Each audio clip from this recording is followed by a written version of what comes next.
আমরা প্রত্যেকে একজন ফিলিস্তিনের অধিবাসী। আমরা বাংলাদেশের অ্যাক্টিভিস্ট শহীদুল আলমের থেকে বারবার সতর্কতা সংকেত পাচ্ছি।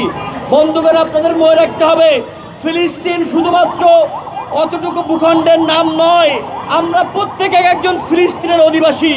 ফিলিস্তিনের একটা শিশু যেমন করে কান্না করে হামলা হলে, তেমন করে আমরাই বাংলাদেশে বসে ফিলিস্তিনের জন্য, আল আকসার জন্য, জেরুজালেমের জন্য কান্না করি। বন্ধুগণ, ফিলিস্তিনের সৈনিকেরা যেভাবে করে ইসরায়েলের বিরুদ্ধে লড়াই করে, ঠিক একইভাবে আমরাও লড়াই করতে প্রস্তুত আছি।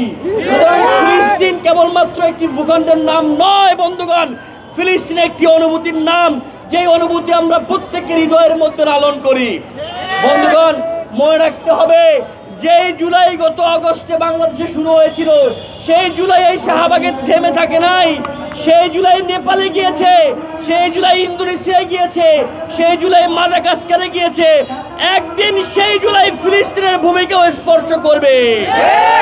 আমরা সেই দিনের আশা করি, যেই দিন জুলাইয়ের মাধ্যমে প্রকম্পিত হবে ফিলিস্তিনের ভূমি, যেই দিন নেতানিয়াহু তার বাহিনী সহ লজ্জায় লেজ গুটিয়ে পালিয়ে যাবে।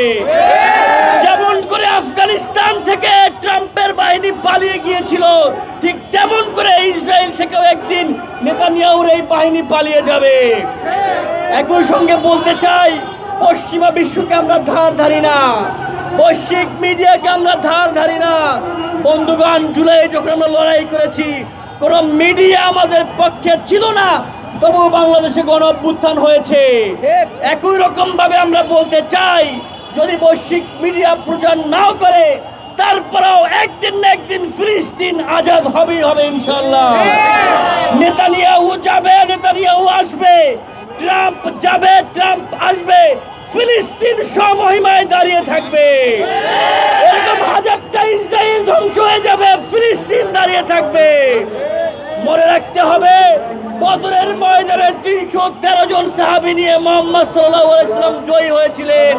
সুতরাং যতই মারা যাবে, যতই শহীদ হবে, আমরা পিছপা হব না। ফিলিস্তিনের পক্ষে আমরা ছিলাম, আমরা আছি, আমরা থাকবো।